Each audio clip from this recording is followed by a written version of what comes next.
아멘. 오늘 하나님께서 저희들에게 주시는 은혜의 말씀은 에베소서 5장 31절부터 33절까지의 말씀입니다. 에베소서 5장 31절부터 33절까지의 말씀 봉독해 드립니다. 말씀이 들릴 때 여러분의 심령과 귀가 은혜의 일을 경험할 수 있길 바랍니다. 하나님의 말씀입니다. 이러므로 사람이 부모를 떠나 그 아내와 합하여 그 둘이 한 육체가 될지니 이 비밀이 크도다. 내가 그리스도와 교회에 대하여 말하노라. 그러나 너희도 각각 자기의 아내 사랑하기를 자기같이 하고 아내도 그 남편을 경외하라. 아멘. 하나님의 말씀이었습니다. 거룩한 주일 예배에 참석한 여러분 주의 이름을 환영합니다. 오늘은 참 복된 주일입니다. 여러분 우리가 또 늘 하던 대로 가슴에 좀 손을 얹으시고 우리가 두 번 고백합니다. 나는 하나님의 특별한 사랑을 받은 사람이다. 두 번 하겠습니다. 나는 하나님의 특별한 사랑을 받은 사람이다. 나는 하나님의 특별한 사랑을 받은 사람이다. 믿을 수 있길 바랍니다. 예. 이런 하나님의 사랑 덩어리이기 때문에 우리가 또 다시 고백하는 거죠. 같이 하겠습니다. 하나님을 기쁘시게, 사람을 행복하게. 예, 그렇습니다. 우리의 신분과 부르심은 너무나 중요한 것이죠. 우리가 어떤 사람인가에 따라 우리의 부르심에 따라 우리의 삶을 살아가는 것입니다. 우리가 누리고 있는 이 자유는 절대 거저가 아닙니다. Our freedom is not free. 우리가 정말 삶을 누리고 자유롭게 살아가는 데는 이 자유를 위하여 자기의 청춘과 또 피를 흘렸던 고귀한 군인들의 희생이 있습니다. 그래서 오늘은 메모리얼 위켄드로 지냅니다. 많은 사람들이 여행을 떠나고 또 가족들과 오랜만에 시간을 보내기도 합니다만 우리가 잊지 말아야 될 것은 우리가 누리고 살아가는 이 자유는 누군가 자기의 삶을 내려놓고 죽음 앞에 자유를 위하여 희생한 대가를 우리가 경험하는 것입니다.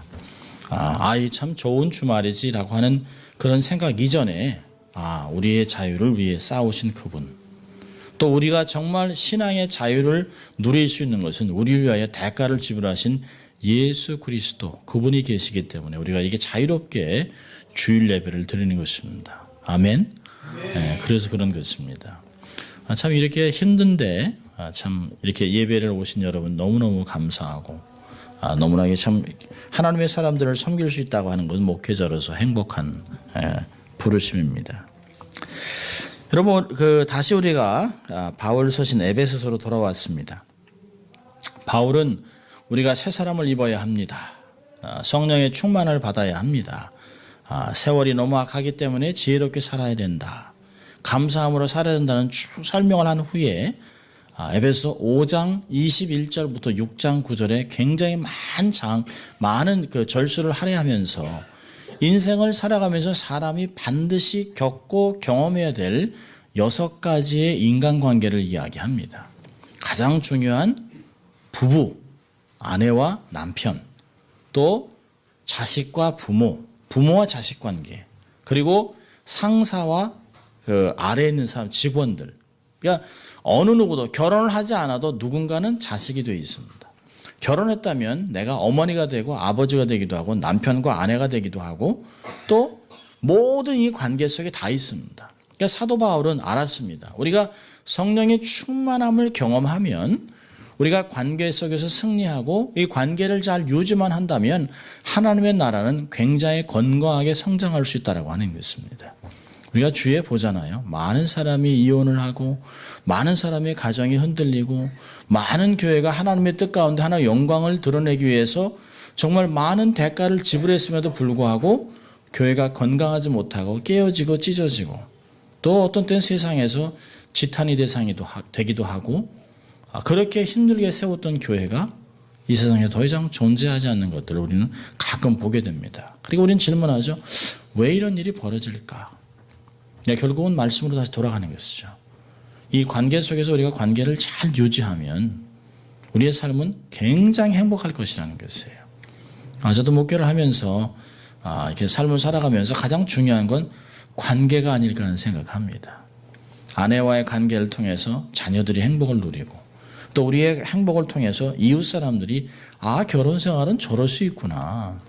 또 그런 사람들이 모여서 교회는 참 행복하구나라고 하는 것들을 경험하는 것입니다. 사도 바울은 그래서 인간관계에서 가장 가까운 사이인 부부에 대해서 이야기하면서 아내는 남편에게 주를 대하듯이 순종해라 라고 얘기합니다. 근데 이 구절 안에 순종이라는 단어는 딱 하나밖에 없습니다. 그런데 남편에게는 굉장히 많은 잘수를 사용하고 있습니다. 그러면서 26절부터는 쭉 30절까지 얘기합니다. 남편들아 아내를 사랑하기를 그리스도가 교회를 사랑한 것 같이 희생함으로 사랑하고 돌보고 보양하고 기회를 제공하고 아내가 마음껏 숨을 쉬고 정서적으로 자유롭게 행복한 여인이 될 수 있도록 그렇게 사랑해 주라라고 이야기를 했습니다. 그리고 오늘은 원래 2주 전에 다루려고 했습니다만 결혼이라는 내용을 다시 사도 바울이 확인하고 있기 때문에 오늘은 결혼의 비밀, 결혼의 정의, 결혼은 어떤 원리 가운데 우리가 건강한 결혼 생활을 해야 될 것인가를 나누려고 합니다. 참 멋졌긴 합니다. 사실 앞에서 80년이 넘게 사신 에이구 젊은 목사님이 결혼이 뭔지 알겠습니까? 라고 손자 손녀 증손까지 있는 권사님 앞에서 결혼 얘기를 하는 게 쑥스럽긴 합니다만은 제 얘기가 아니죠. 성경이 그렇게 얘기하는 것입니다. 그래서 오늘 본문에서 31절부터 33절까지 결혼의 의무와 결혼의 원리를 우리에게 가르쳐주고 있습니다. 한 노처녀가 나이가 좀 지극히 먹은 자매가 이제 재정도 많이 모았습니다. 결혼 시기를 놓쳤어요. 그래서 결혼은 해야 할 텐데 그래서 할 수 없이 결혼 상담소를 찾아갔습니다. 상담소 소장이 어떻게 오셨냐고 해서 제가 결혼 상대자를 좀 찾으러 왔습니다. 그럼 자기 소개서를 딱 쓰고 그리고 내가 원하는 사람은 어떤 사람인가를 쓰면 이걸 컴퓨터에 넣으면 아주 적당하게 맞는 사람이 나온다. 그렇게 얘기했습니다. 그러냐고. 그래서 어떤 사람을 원하냐 했더니 노처녀가 가만히 생각하다가 키는 너무 안 크고 매일 정장을 입고 그리고 걷기를 좋아하는 그런 건강한 사람이었으면 좋겠습니다. 그리고 가정적이면 더 좋겠습니다. 그래서 이렇게 적었어요. 그래서 그걸 적어가지고 컴퓨터에 다 쳐서 넣었습니다. 그랬더니 결혼 상담소 소장이 종이를 하나 가져왔습니다. 여기 답이 나왔어요. 답에 딱 보니까 답이 이렇게 나왔습니다. 당신의 이상적인 상대는 펭귄입니다. 키도 안 크고 늘상 걸어 다니니까 재미있으라고 한 얘기입니다만은 우리는 이렇게 결혼할 때 어떤 하나님의 뜻과 하나님의 영광과 하나님의 어떤 그 말씀을 기준으로 상대를 찾는 것이 아니라 조건을 내놓습니다. 요즘 어떤 분이 A, B, C, D, E 이렇게 얘기했습니다. 결혼의 5대 조건. A, age, 나이가 맞아야 된다는 거예요. B, beauty, 그래도 적당히 생겨야 된다. 이뻐야 된다. C, condition, 건강해야 된다. D, 학벌, 디그리가 있어야 된다. E, economy, 경제력이 있어야 된다. 맞는 얘기입니다. 근데 사실 기독교인들은 두 가지가 더 있어야 돼요. F and G. F, faith, 믿음이 있어야 됩니다. G, God, 하나님이 있어야 됩니다. 사실 많은 것들보다는 제가 보니까 행복했던 사람들의 이야기를 들어보면 70이 넘으신 어르신들은 다 그럽니다. 학벌 그리 별로 중요한 거 아니더라. 돈 많은 거 편하긴 했지만 마음고생이 많았다. 남편이 언제 들어올지 모르고 이런 얘기를 많이 합니다. 그리고 학이 많다. 학이 많아서 참 좋았는데 고통스러웠다. 그 잘난 체 하는 거 평생 보고 있느라니 내가 못 살겠다라고 얘기합니다. 그런 걸 보면 참 모든 조건들이 다 갖출 수 있는 사람은 별로 없어요. 어떤 사람은 정말 자기가 좋아하는 조건을 48가지 적었습니다. 그러니까 어떤 분이 딱 보더니 그래요. 예수님이네. 그 얘기 뭐죠? 결혼할 필요 없다는 거예요. 예수님을 만날 수가 없으니까. 참 이 조건을 많이 따집니다만은 사실은 살다 보면 그렇게 조건이 중요한 게 아니었었다라고 하는 것들을 많이 발견합니다. 저야 이제 25년을 살았습니다. 올해가 제가 이제 25주년인데요. 25년을 살고 나니까 이제는 조금 결혼이 이런 것이구나라고 제가 생각합니다. 제가 아내도 어저께 얘기했습니다. 내가 처음에 당신하고 결혼할 때 지금 같았으면 어떻겠냐 했더니 그러면 편했죠. 25년이 지나니까 조금 철이 드는 거예요. 아직도 멀었습니다만 이제 조금씩 살아가면서 이 모난 부분이 깎이면서 이게 정말 결혼이구나라고 하는 것들을 생각합니다. 그러면서 그렇게 패물이 중요하고 그렇게 여러 가지 중요한 것이 아니라는 것이에요. 살다 보면서 그저 가난한 가운데서도 하나 둘씩 모았던 정말 짝이 없고 이가 나간 그릇이더라도 그게 귀한 것이지, 결혼할 때 세트로 들어온 건 나중에 다 모았다가 또 난 사람들 다 나눠줍니다. 또 남의 결혼식에 또 갖다 주고 합니다. 돌고 도는 것이에요. 자, 여러분, 결혼은 정의를 내릴 필요가 있습니다. 결혼은 뭡니까? 첫째로 결혼은 하나님이 만드셨습니다. 결혼은 사람이 만든 것이 아니에요. 사람은 결혼이라는 것을 느끼고 배워가는 것이지 만든 것이 아닙니다. 결혼은 하나님이 제정하셨어요.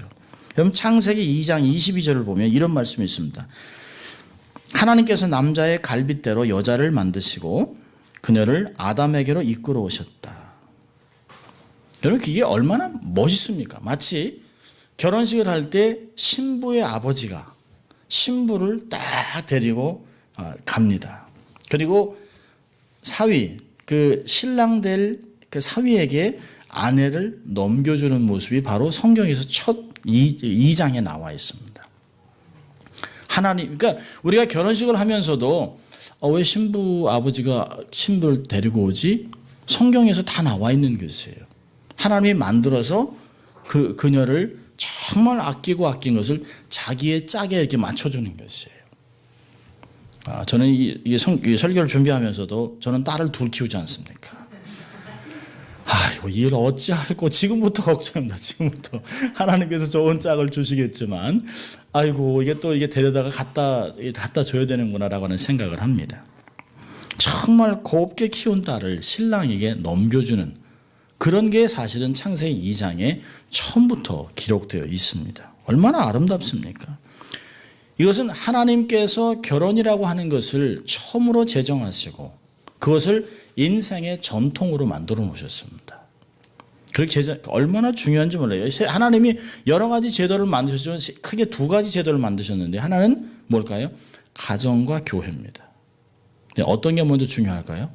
가정이 중요합니다. 교회보다 가정이 월등히 중요한 것입니다.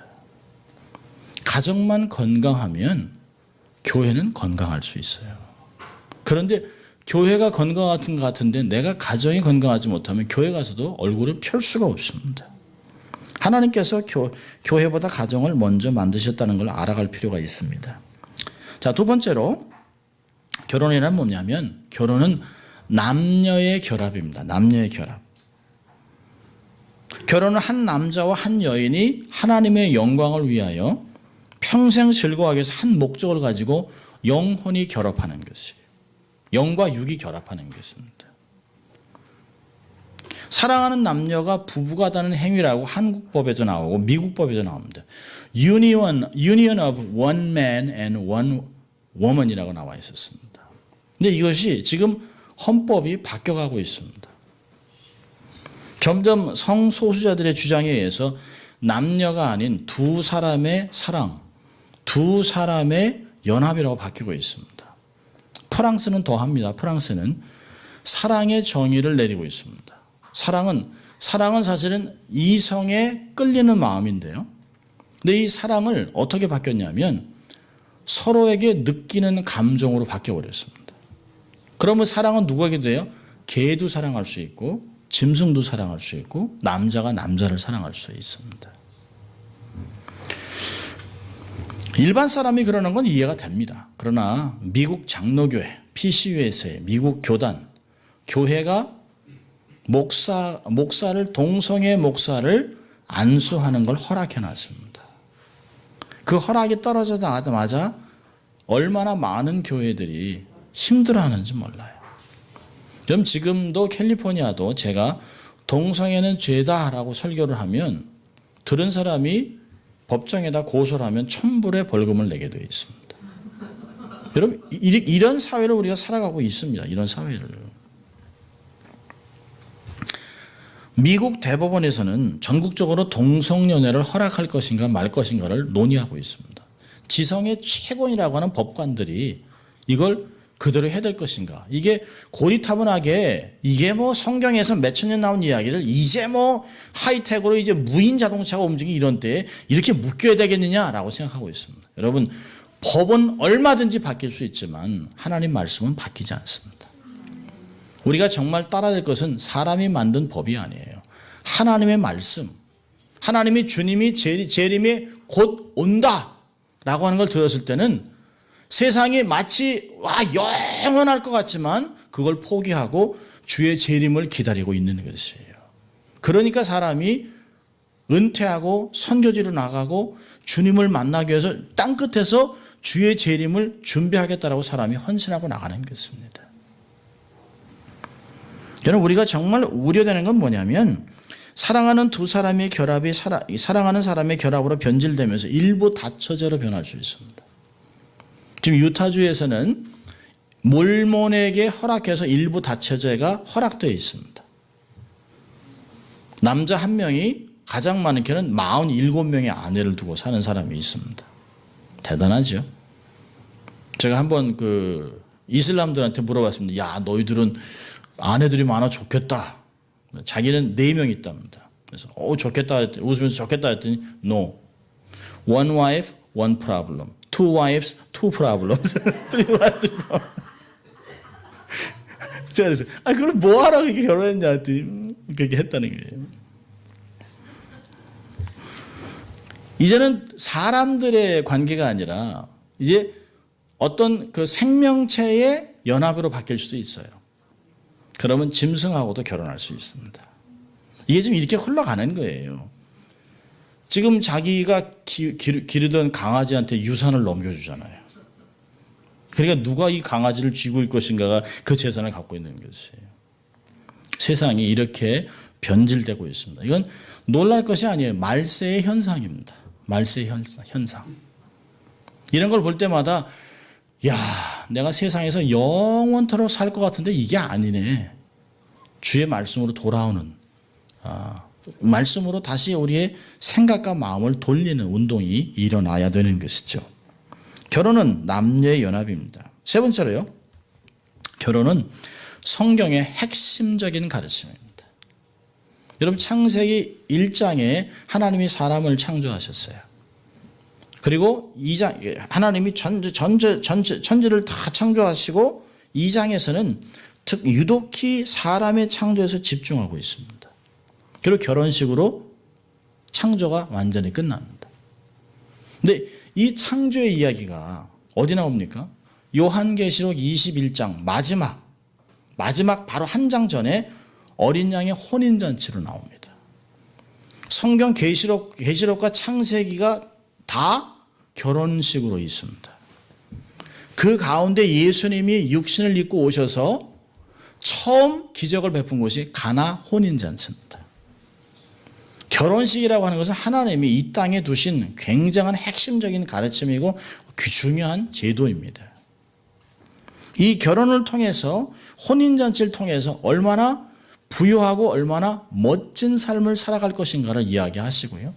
하나님께서도 마지막 때 이 교회를 신부로 모든 성도들을 흰옷 입은 신부로 어린 양의 혼인잔치에 참여하게 하신다고 하는 것을 보면 결혼은 굉장히 신성하고 결혼은 굉장히 중요하고 결혼은 하나님이 제정했다라고 하는 것입니다. 세상 사람들은 알 수 없는 거예요. 그래서 비밀이라고 얘기하는 것이에요. 결혼을 통해서 신부된 우리 신랑 대신 예수 그리스도 그 비밀을 알아가는 것입니다. 세상은 알 수가 없죠. 그래서 오늘 본문에서 이 비밀이 크도다라고 얘기하고 있습니다. 자, 그렇다면 이 중요한 결혼을 어떤 원리로 살아내야 합니까? 결혼의 원리는 창조 때부터 지금까지 변함이 없어요. 하나님이 천지를 창조하시고 마지막에 모든 것을 다 창조한 후에 그것을 가지고 삶을 살아갈 수 있는 하나님의 형상을 갖고 있는 남자와 여자를 창조하셨습니다. 그리고 생육하고 번성하고 다스리고 정복하고 통치하라는 문화명령을 주셨습니다. 그러면서 2장에 가서는 그 문화명령을 주면서 주었던 가정을 어떻게 이뤘는가를 얘기하면서 하나님이 갈빗대를 뽑아서 여인을 만들어서 남편에게 이렇게 데려줬다는 결혼식으로 2장 31절은 딱 마칩니다. 그러면서 모든 것이 마친 후에 1장 31절에 심히 좋았더라. 다른 것은 다 좋았다 하는데 사람이 창조되고 그 가정을 이루면서 심히 좋았더라고 이야기하고 있습니다.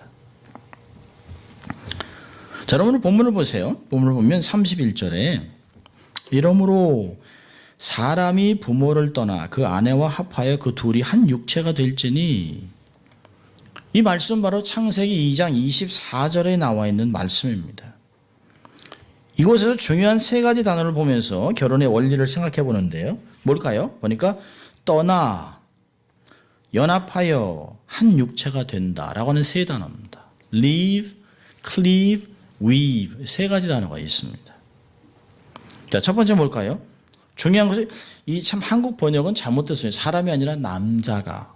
이 한국 옛날 그 개역 성경은 좀 이렇게 좀 이 남존여비 같은 그런 게 있습니다. 그래서 남자는 사람입니다. 여자는 여자예요.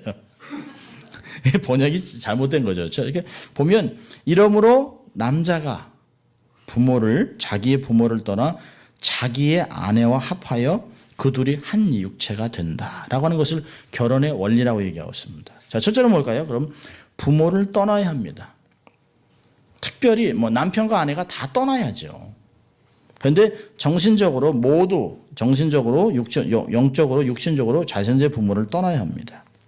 특별히 부모들은 아들을 보내줘야 합니다. 이제 내 아들에서 한 아내의 남편이 되고 가장이 되게 세워주는 것입니다. 존중해줘야 됩니다. 그래서 부부는 영적으로, 정신적으로, 사회적으로, 육체적으로 조화를 이루며 독립해야 됩니다. 자, 2009년 9월 한겨레 신문에 나왔던 글인데요. 제가 소개해드립니다. 제목이 엄친아가 지배하는 세상. 엄친아는 뭘까요? 엄마 친구의 아들. 그러니까 대단한 사람이에요. 대단한 사람. 돈도 많고 건강하고 잘나고 좋은 대학도 나오고 이런. 그래서 엄친아, 엄친녀라고 얘기합니다. 엄친아가 지배하는 세상이라는 제목의 칼럼 중에 일부를 소개합니다. 믿고 싶지 않지만 요즘 젊은 판사들 가운데 판결에 앞서 엄마에게 전화를 걸어 의견을 물어봐야 안심하는 친구들이 있다는 이야기를 들었다. 소위 엄친아들이 그렇다는 것이다. 새로 임용되는 판사 10명 가운데 4명이 특목고와 강남 3구 출신이라는 뉴스를 들으며 과연 그런 얘기가 나올 만한 근거가 있구나 싶었다. 문제는 엄친아와 결혼하면 부모의 후광과 재산과 함께 엄친아의 엄마까지 세트로 딸려오는 것이라고 한다. 그래서 엄친아들의 이혼이 많다는 소문도 있다. 부부싸움을 하고 방으로 들어간 신랑 신부들이 밤새 엄마에게 전화를 걸어 보고하고 코치를 받고 다음날 다시 새로운 논리를 세워서 부부싸움에 나서기 일쑤라고 한다. 이게 참 대단하죠. 엄친아가 지배하는 세상은 불행합니다. 결혼할 때 엄마가 딸려오는 것은 개인적인 불장사에 그친다는 것이에요. 여러분, 부모를 존중해야 되는 건 당연한 것입니다. 일륜지 대사예요. 그러나 부모를 존경하고 존중하는 것과 부모의 뜻대로 가정을 움직이는 것은 다른 것입니다. 떠나야 합니다. 어머니들이 특별히 아들에 대한 집착은 대단합니다. 정말 가만히 보면 자기 아들이 뭐 그렇게 잘났는지 모르겠어요. 세상에서 최고입니다. 그러면서 며느리한테 너는 내 아들 만난 걸 행복이라 생각해. 그렇게 얘기를 합니다. 그러면서 자기 아들보다 더 똑똑하고 더 실력 있는 며느리를 함부로 취급합니다. 이 어머니들의 절규를 들어보세요. 야, 내가 너를 어떻게 키웠는데 아내와 마누라와 자식은 또 얻을 수 있어. 근데 엄마는 죽으면 끝이야. 네가 택해. 제 어머니가 제게 하신 말씀입니다. 저희 어머니는 평생 40년을 아파온 환자이기 때문에 마지막에 엄마 죽는 꼴 볼래? 그러면 끝입니다. 얘기는. 저는 사형자 중에 둘째입니다만 유독하게 어머니한테 딸같이 살았습니다. 어머니가 평생 아프셨기 때문에 제가 밥도 해놓고 빨래도 해놓고 어머니하고 하루 종일 대화도 하고 학교 갔다 오면 하루 종일 어머니한테 1시간 반씩 얘기를 해서 엄마 오늘은 갔다 오면 뭐 이런 일이 있었고 교수님 이런 얘기 쭉 얘기해요. 하루 종일 누워 계시니까 얼마나 딱해요. 그런데 제가 결혼하고 나니까 제가 정말 대화를 해야 될 사람은 아내입니다. 근데 제가 6개월 동안은 계속 먼저 어머니께 인사를 드렸어요. 근데 제가 어머니한테 엄마 내가 정말 엄마한테 효도하는 것은 내 아내와 행복하게 결혼 생활을 잘하고 그리고 함께 어머니를 공양해 드리는 것입니다. 근데 어머니가 저한테 그랬습니다. 너마저 그럴 줄 몰랐다. 너마저. 어머니 사랑하죠. 저를 낳아주고 길러주시고 우리들을 위해서 최선을 다하셔 모든 것을 포기했지만 그러나 그거보다 더 중요한 것은 가정을 이루어서 아내와 살아가는 것입니다. 이 유교 문화에 속해 있는 아시아에서 정말 힘든 게 뭘까요? 부모를 떠나는 것입니다. 부모를 떠나지 못하기 때문에 엄마한테 얘기하는 것이에요.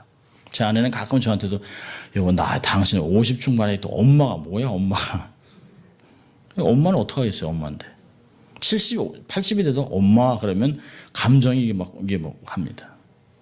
그렇지만 그래도 하나님이 제게 부르심은 한 아내의 남편으로 삶을 살아가는 것입니다.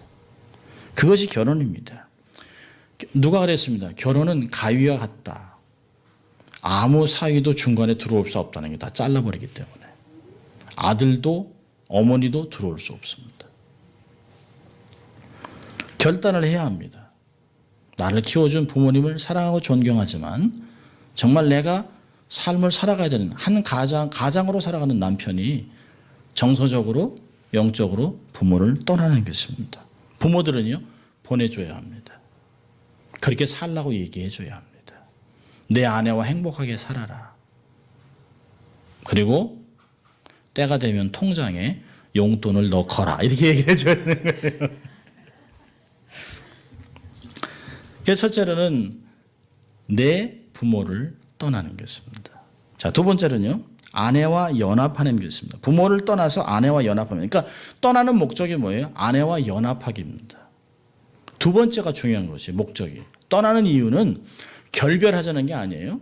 더 나은 목적을 위해서. 하나님의 부르심이 아내와 연합하는 것입니다. 이 연합한다는 단어는 아주 중요한 단어를 썼어요. 여기서 프로스콜레오라고 하는 단어를 썼는데 원래 히브리어는 다바크입니다. 다바크. 창세기 2장 24절을 보면 악교로 붙인다. 크레이지 글루로 딱 붙였다는 것이에요. 그러니까 종이 두 장을 딱 붙여놓으면 풀로 붙여놓으면 찢을 수가 없습니다. 찢으면 원 상태가 회복이 안 돼요. 다 찢어지는 것이에요. 딱 둘러보니까 이 사이에 아무것도 없습니다. 딱 붙습니다. 서로에 대한 100%의 헌신, 사랑과 신뢰를 의미하는 것입니다. 그러니까 남편이든 아내든 상대방을 아프게 하는 건 자기를 아프게 하는 거예요. 아내를 상처를 주면 자기 몸을 상처 주는 것입니다. 결혼을 파괴하면 자기 인생을 파괴하는 것입니다. 예수님이 말씀하셨어요. 마태복음 19장 5절 6절에 사람이 그 부모를 떠나서 아내에게 합하여 그 둘이 한 몸이 될지니라 하신 것을 읽지 못하였느냐. 이런즉 이제 둘이 아니요 한 몸이니 그러므로 하나님이 짝지어 주신 것을 사람이 나누지 못할지니라. 우리의 부모들은 그렇게 어렵고 힘들어도 이 가정이라는 것은 하나님이 내게 맡겨준 사명이라는 걸 알았습니다. 힘들어도 눈물 나도 끝까지 삶을 지켜냈습니다. 그리고 돌아보고 나니까 남편도 철들고 자식들도 철들고 그러면서 살아온 세월에 대한 보상을 받는데요. 젊은이들은 한국에 80% 이혼자들이 1년 안에 이혼을 한답니다. 안 만다는 거예요. 서로 안 만다는 거예요. 당연히 안 맞죠. 당연히 다르죠. 연합한다는 그 목적은 하나님께 부르심을 이 시너지를 합해서 남자와 여자와 다른 것이 합쳐서 시너지 효과가 나타납니다. 남자와 남자가 합치면 자식을 못 낳아요. 뚱뚱한 여자, 아주 예쁜 여자가 결혼해도 아이를 못 낳습니다. 멋진 남자와 예쁜 남자가 결혼해도 아이를 못 낳습니다. 시너지 효과가 나타나지 않습니다. 우리가 잘 아는 것처럼 연합하면 시너지 효과를 나타내서 긍정적인 플러스 효과가 너무너무 많이 납니다. 가정은 그래서 같이 살기 때문에 행복하고 정말 혼자 사는 것보다 나은 것입니다. 어떤 분이 그랬답니다. 결혼 안 해도 힘들고 결혼해도 힘들다. 그러니 하지 말아라. 예, 저는 안 그렇습니다. 저는 안 그럽니다. 젊은 그 대학생들하고 사역하면서 했습니다. 혼자 살면 불행하고 결혼하면 행복하다. 그리고 성경이 얘기하는 천대의 축복이 뭔지 결혼을 통해서만 알 수 있다 라고 얘기를 했습니다. 함께 연합하는 건 너무 중요한 것이에요. 영국의 총리였던 처칠, 이 처칠은 도저히 건강할 수 있는 사람이 아닙니다. 이 사람은 줄담배, 그 처칠 보면 이렇게 막 담배 피는 게 막 있잖아요. 씨가 물고 있고 막 폭음, 술 엄청나게 마셔. 비만, 운동 부족, 성인병에 걸리기 쉬운 온갖 조건을 다 갖고 있었습니다. 그런데 그는 노익장을 과시하면서 66세에 수상이 되고 77세에 재선되고 재임 기간에 2차 세계대전을 승리로 이끌었고 전쟁 후에는 회고록을 쓰면서 90세까지 장수했습니다. 그래서 많은 의사들이 도대체 처칠의 건강의 비결이 뭐냐를 연구했습니다. 연구해도 이게 안 돼요. 이 사람이 매일 낮잠을 잤습니다. 매일 낮잠 잔 1시간이 그게, 근데 그렇지 않아요. 낮잠 자고 나서 또 담배 피고 술 먹고 그런 거 보면 아무리 해도 이 사람이 건강의 장수의 비밀을 찾을 수 없었는데 많은 의사가 한 가지에 동의했습니다. 처칠의 장수 원인은 화목한 가정이었다는 것이에요. 처칠이 엄청난 신체적으로 정신적 스트레스를 이길 수 있었던 것은 아내 클레멘타인의 격려와 사랑과 인내였다라고 얘기합니다. 막 고민하고 들어와서 줄담배 피면 아내가 그랬다는 거예요. 여보, 담배 피워서 해결 안 될 걸 뭐하러 담배 펴요? 나랑 같이 걸어요? 맑은 공기를 마시면 훨씬 나아질 거예요? 그리고 쭉 한 방에 걸었다는 것이에요. 그래서 아내가 남편을 함께 하면서 함께 건강을 누렸다는 것이죠. 여러분, 화목한 가정은 성공의 가장 위대한 비결입니다. 그래서 우리가 얘기해야 돼요. 우리 가정은 천국과 같다. 그런 이야기가 있어야 하는 것입니다. 교회는요, 우리 교회는 가정과 같아. 그런 것입니다. 우리가 가끔 직분으로 만납니다만 사실 직분으로 만나는 것보다 사실은 권사님이 어머니 같기도 하고 동생 같기도 하고 형님 같기도 하고 자식 같기도 하고 그런 것이에요. 이게 가족입니다. 가족. 아내 때문에 남편 때문에 살만 납니까? 아니면 그 사람만 없으면 살만 나겠다. 다른 질문이죠. 아주 핵심적인 질문입니다만은 참 중요한 근본적인 질문이죠. 여러분, 한국에서 가정에서 여자가 하는 일을 살림이라고 합니다. 살림. 그럼 살림이란 말이 어디서 나온지 아세요? 살림이라고 하면 살린다라는 뜻에서 나온 거예요. 살린다. 아내가 살림하는 건 가정을 살리고 있는 것이에요. 당신 집에서 아무것도 안 해? 아니요. 아내는 하루 종일 가정을 살리고 있는 사람입니다. 그 살리고 있는 가정에서 내가 숨을 쉬고 살아가고 있는 것이에요. 저는 가끔 생각합니다. 그래도 내가 조금 더 철이 들어야겠다. 그래야 가정이 살아나겠다. 아내는 계속 산소를 공급하는데 저는 이러면서 그냥 막 일산화탄소를 만들어내면 가정이 얼마나 힘들겠나 생각을 합니다. 연합이라는 건 함께 뛰고 함께 가는 것이에요. 자, 세 번째로 가정의 원리는 그 둘이 한 육체가 되는 것입니다. 둘이 한 몸을 이룬다. 아주 다른 두 사람이 하나가 된다는 의미죠. 각기 다른 삶을 살았습니다. 인격도 다르고 생긴 것도 다르고 입맛도 다르고 생각하는 것도 다르고 얼마나 다른지 몰라요. 치약 짜는 것도 다르고 어떤 사람은 치약을 가운데 짜서 어떤 사람은 아니 치약을 왜 가운데서 짜나? 밑에서 짜야지. 아니 왜 땀난 티셔츠를 빨래통에 넣지 왜 안 넣어? 근데 저는 그럽니다. 빨래통에 안 넣는 이유는 젖었기 때문에 젖은 상태에 들어가면 옷이 썩을까 봐. 그래서 말려서 집어넣는 거지. 근데 여자들은 이해 못해. 냄새 나는 걸. 다 다릅니다. 자녀 양육, 교육, 색상, 빨래 정리 다 다릅니다. 정말 다른 건 뭐냐? 말이 안 통합니다. 말이. 한국말 하는데 서로 못 알아들어요. 부부가. 너무 재밌습니다. 예를 든다면 이럽니다. 아내가 이럽니다. 여보 이번 달은 한 번도 외식을 안 했다. 남자는 뭐 그런 얘기하면 달력을 봅니다. 아니 지난 수요일도 갔다 왔고 이번 달 2번 갔네. 그 아내가 한숨 푹 쉬죠. 아내가 얘기하는 건 뭐죠? 몇 번을 얘기하는 게 아니에요. 오늘 이렇게 그 분위기 있는 곳에 가서 식사했으면 좋겠다. 그런 얘기하는 거거든요. 근데 남자는 못 알아들어요.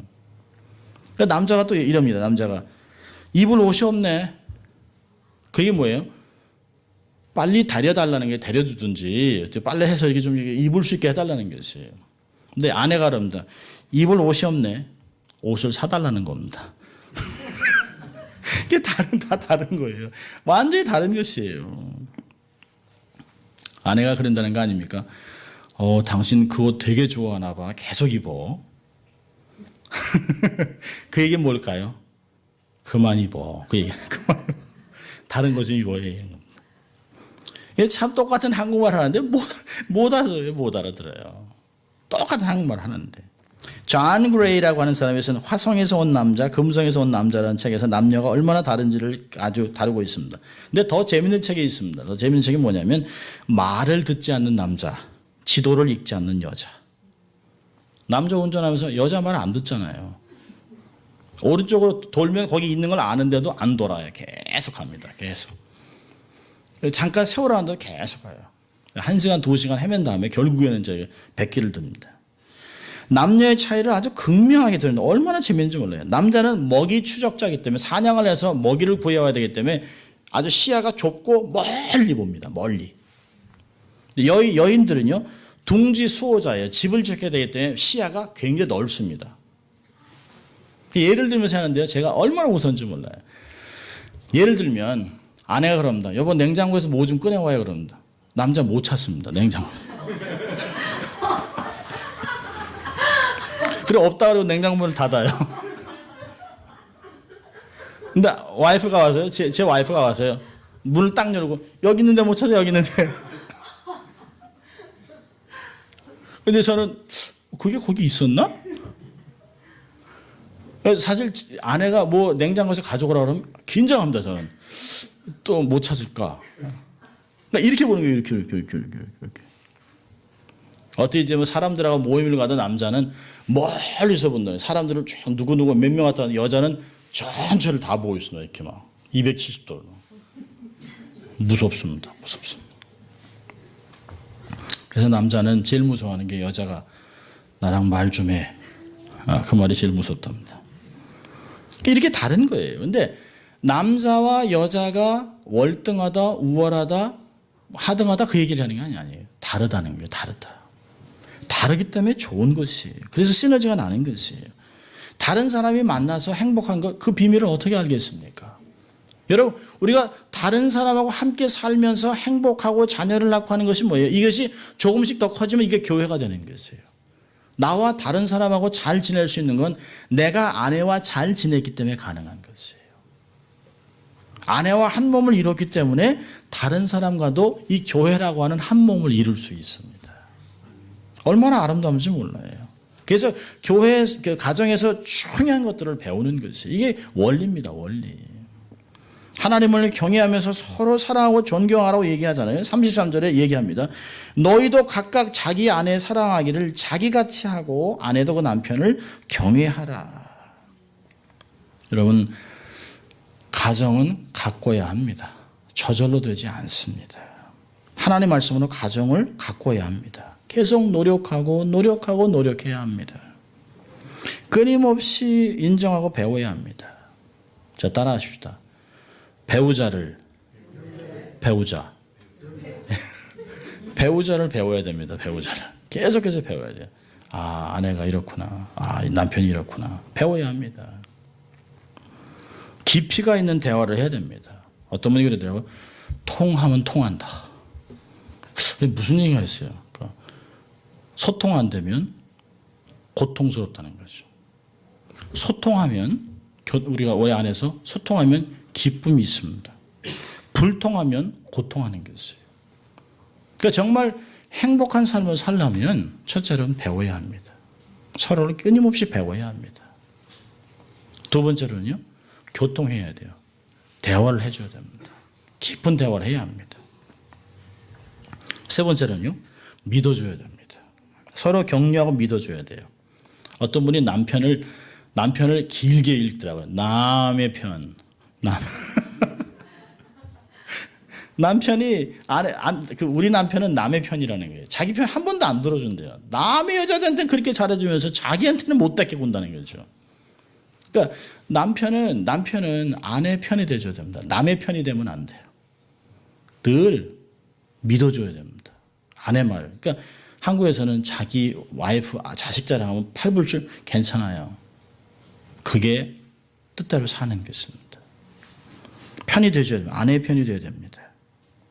늘 배우고 늘 대화하고 늘 믿어주고 가장 중요한 것은 하나님을 경외해야 합니다.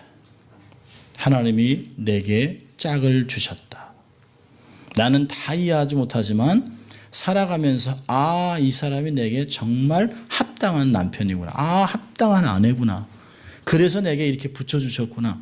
라고 하는 것을 생각하면서 하나님 정말 대단하세요. 하나님 정말 사랑합니다. 하나님 찬양합니다. 하나님이 다 하셨다. 라고 고백하는 것이 행복한 가정이라는 것이에요. 이런 가정들이 모이면 교회는 얼마나 행복하겠습니까?